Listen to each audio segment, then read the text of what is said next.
आप सभी का स्वागत है मेरी YouTube चैनल डिवाइन म्यूज़िक में। आज मैं आपको बताऊंगी अपरा एकादशी का व्रत कब किया जाएगा, उसका शुभ मुहूर्त और पारण समय भी बताऊंगी। आप सब ध्यान से सुनिएगा और मैं आपको व्रत की कथा भी सुनाऊंगी, जिसको मात्र सुनने से ही आपके सारे दुख कष्ट दूर होंगे। हर वर्ष ज्येष्ठ मास की कृष्ण पक्ष की 10वीं तिथि के अगले दिन अपरा एकादशी मनाई जाती है। यह पर्व जगत के पालनहार भगवान विष्णु को समर्पित होता है। इस दिन भगवान विष्णु एवं माँ लक्ष्मी की पूजा अर्चना की जाती है। साथ ही उनके निमित्त व्रत उपवास रखा जाता है। सनातन शास्त्रों में अपरा एकादशी की महिमा का वर्णन विस्तार पूर्वक किया गया है। इस व्रत के पुण्य प्रताप से व्रती द्वारा जाने अनजाने में किए गए सभी पाप नष्ट हो जाते हैं। साथ ही साधक को ब्रह्मवध समेत नाना प्रकार के शास्त्र विरुद्ध कार्य करने से लगने वाले दोषों से भी मुक्ति मिलती है। इसके अलावा मृत्यु उपरांत साधक को विष्णु लोक में ऊंचा स्थान प्राप्त होता है। अतः साधक श्रद्धा भाव से अपरा एकादशी तिथि पर व्रत रख विधि विधान से भगवान विष्णु की पूजा करते हैं। हालांकि तिथि को लेकर व्रती के मन में दुविधा है। कई जगहों पर 2 जून को अपरा एकादशी मनाई जाएगी, वहीं कुछ जगह पर 3 जून को अपरा एकादशी मनाई जाएगी।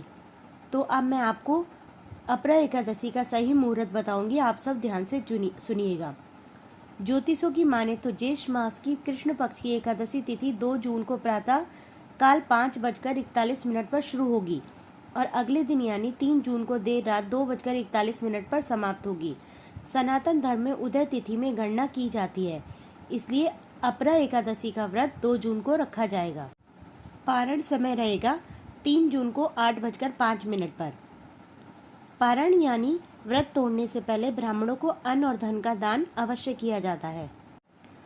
एकादशी व्रत बहुत ही पुण्य देने वाला माना जाता है। ऐसा कहा जाता है कि जो मनुष्य एकादशी का व्रत करता है और भगवान विष्णु और माता लक्ष्मी की पूजा करता है, उसे विष्णु लोक की प्राप्ति होती है और उसकी सभी मनोकामनाएं पूर्ण होती हैं। इस व्रत के नियमों का पालन 10वीं तिथि से ही किया जाता है। एकादशी के दिन भूलकर भी चावल नहीं खाने चाहिए। इस व्रत के दौरान पेड़ से पत्ते नहीं तोड़ने चाहिए। 10वीं एकादशी और द्वादशी के दिन कांसे के बर्तन का इस्तेमाल बिल्कुल ना करें। अगर आपने व्रत रखा है या नहीं रखा है, फिर भी आपको एकादशी की कथा अवश्य सुननी चाहिए या पढ़नी चाहिए। अब मैं आपको अपरा एकादशी की कथा सुनाऊंगी, आप सब ध्यान से सुनिएगा। पौराणिक कथा के अनुसार महिध्वज नाम का एक राजा था, जो बहुत धर्मपरायण और दयालु था। राजा और उनका बेटा भाई महल में रहते थे। राजा का छोटा भाई वज्रदुहल उससे एकदम अलग स्वभाव का था और उसे अपने भाई का व्यवहार पसंद नहीं था। वह हमेशा ही इस फिराक में रहता था कि किस तरह से राज्य को हथिया लिया जाए। इसके लिए वह राजा को मारने की साजिश रचता रहता था। एक दिन मौका पाकर उसने अपने भाई को मार दिया और एक पीपल के पेड़ के नीचे दफना दिया। लेकिन अकाल मृत्यु के कारण महिध्वज को मोक्ष नहीं मिल पा रहा था। इस तरह से वह उस पेड़ पर एक आत्मा के रूप में रहता था और उस पेड़ से गुजरने वाले हर व्यक्ति को डराता रहता था। एक बार एक ऋषि वहां से गुजरे और उन्होंने उस आत्मा की बात सुनी और मोक्ष दिलाने के लिए खुद ही अपरा एकादशी व्रत रखा और उसका फल राजा को दे दिया। भगवान विष्णु के व्रत और आशीर्वाद के प्रभाव से महिध्वज की आत्मा मुक्त हुई और उसने मोक्ष को प्राप्त किया। बोलो विष्णु भगवान की जय।